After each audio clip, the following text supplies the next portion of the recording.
కొత్త సంవత్సరం వేళ మీరు రకరకాల నిర్ణయాలు తీసుకుంటూ ఉంటారు.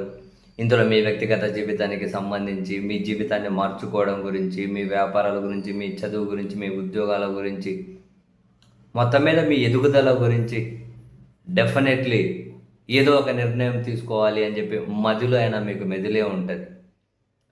ఈ క్రమంలో మీరు నిర్ణయాన్ని తీసుకొని దాన్ని అమలుపరిచే క్రమంలో మీకు ఏవైనా అడ్డంకులు వచ్చినా, చిన్న సమస్య పెద్ద సమస్య అవాంతరాలు ఎదురైనా ఆ అవాంతరాలను దాటుకొని ఖచ్చితంగా ముందుకు వెళ్ళాల్సిందే అనే క్రమంలో మీరు మీలాగా నాలాగా మనలో చాలామందిలాగా ఇంకా ఇంకా తక్కువగానే ఒక రకంగా చెప్పాలి అంటే ఒక కడు పేదరికంలో నుండి నేడు కోట్ల టర్నోవర్తో వ్యాపారం చేసే స్థాయికి ఎదిగిన ఒక వ్యక్తి పేరు మీకు కష్టం ఎదురైన ప్రతిసారి గుర్తుకు తెచ్చుకోండి.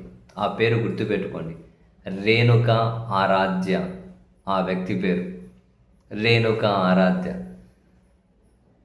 ప్రవాసి క్యాబ్స్ యజమానితను, ఓనర్ ప్రవాసి క్యాబ్స్ అనే సంస్థకి. ఎస్, బెంగళూరు కర్ణాటకలో గోపసంద్ర అనే ఒక చిన్న గ్రామంలో కడు పేదరికంలో, అత్యంత కడు పేదరికంలో పుట్టారు. చివరికి ఒక పూట అన్నం తినాలి అంటే బియ్యపు గింజల కోసం వాళ్ళ నాన్నగారు రోడ్డు మీద భిక్షం ఎత్తుకొని ఆ బియ్యం తీసుకొని వస్తే ఆ ఒక పూట అన్నం వండుకొని ఆ కుటుంబం బ్రతికేది. ఆ తర్వాత వాళ్ళ నాన్నగారు ఒకరే ఆ పని చేస్తే సరిపోదని రేణుక ఆరాధ్య కూడా చిన్నపిల్లోడిగా ఉన్నప్పుడే భిక్షం ఎత్తుకునేకపోయేవాళ్ళు. చదువు లేదు, భిక్షం ఎత్తుకొని.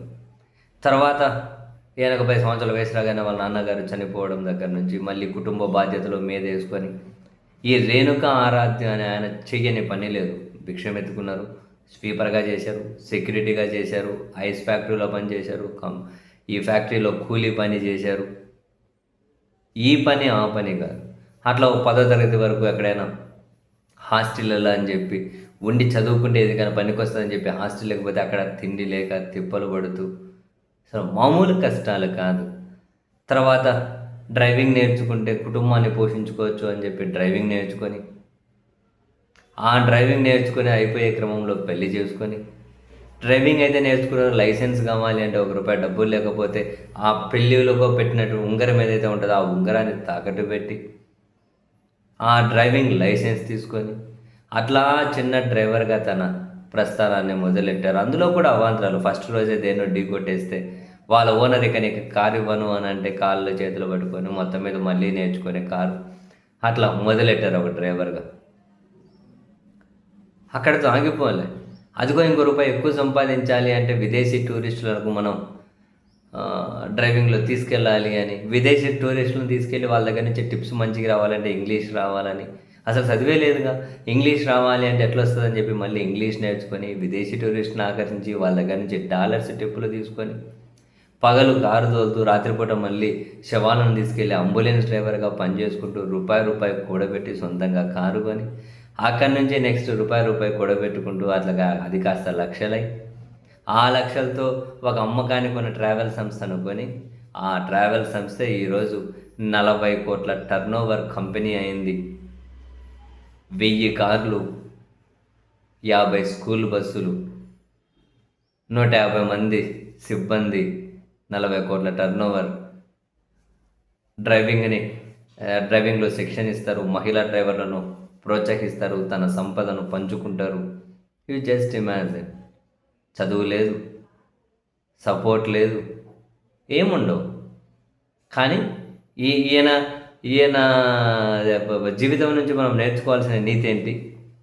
గతం ఎప్పుడూ మన భవిష్యత్తును నిర్ణయించదు. మన భవిష్యత్తును నిర్ణయించుకోవాలి అంటే మనకు పట్టుదల ఉండాలి, క్రమశిక్షణ ఉండాలి, డిసిప్లిన్, ఒక కష్టపడే తత్వం ఉండాలి, ఒక కమిట్మెంట్ ఉండాలి. మన రోజు పత్రికల్లో, టీవీ ఛానల్లో కూడా మన పక్కన చూస్తూ ఉంటాం. చిన్న చిన్న కష్టాలకే ఫ్రస్ట్రేషన్కు గురైపోతూ ఆత్మహత్యలు చేసుకునే ప్రయత్నం చేసి ఎలాంటి వాటికి అడిక్టెడ్ అయిపోయి ఇటువంటి సమాజానికి ఆయన నిజంగా ప్రతిరోజు ఇన్స్పిరేషనే. ప్రతిరోజు ఇన్స్పిరేషనే. ఇమాజిన్ చేయండి, ఎక్కడ తన జీవితం స్టార్ట్ అయింది, ఈరోజు ఎక్కడికి తన జీవితం వచ్చింది. అందుకే అంటారు, పేదవాడిగా పుట్టడం నీ తప్పు కాదు, పేదవాడిగా మరణించడం మాత్రం ముమ్మాటికి మీ తప్పే. అలాగని చెప్పి రాత్రికి రాత్రి వచ్చేయాలని చెప్పి బెట్టింగ్ యాప్స్లోకి పోయి పందాలేసి ఇలాంటివి ఎప్పటికీ మీకు జీవితాన్ని ఇవ్వవు. గుర్తుపెట్టుకోండి, ఎప్పటికీ జీవితాన్ని ఇవ్వవు. క్రమశిక్షణ, డిసిప్లిన్, కమిటెడ్గా కష్టపడగలగాలి. కష్టపడి మీరు అనుకున్న లక్ష్యాన్ని చేరగలగాలి. సో రేణుక ఆరాధ్య, ఈ పేరు గుర్తుపెట్టుకోండి. మీ ప్రతిరోజు జీవితంలో ఈయన పేరును ఒకసారి స్ఫురించుకొని మీ కష్టాన్నో లేకుంటే మీ జీవితాన్నో తీర్చిదిద్దుకునే క్రమంలో ఏదో ఒక స్టేజ్లో తను మీకు ఇన్స్పైరేషన్గా నిలిచే తీరుతారు. Once again wish you happy new year.